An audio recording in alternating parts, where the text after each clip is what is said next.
My name is Barnabas Aspray, but most people would just call me Barney. I'm 34 years old. I'm married to Sylviane. We're both theologians currently at the University of Cambridge. But I didn't start off as a theologian. I first of all studied computer science and then worked for a few years for the BBC on their website. But then I got an increasing hunger to want to understand the big questions of life and to want to understand the Bible in greater depth.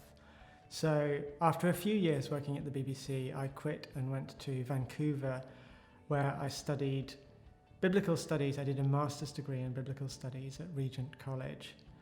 And then after I felt like I had got to grips with the basics of biblical interpretation and learning Greek and Hebrew, I then moved to Cambridge University and did another master's degree, but this time in systematic theology. I wanted to kind of put it all together and make sense of everything I'd learned in the Bible.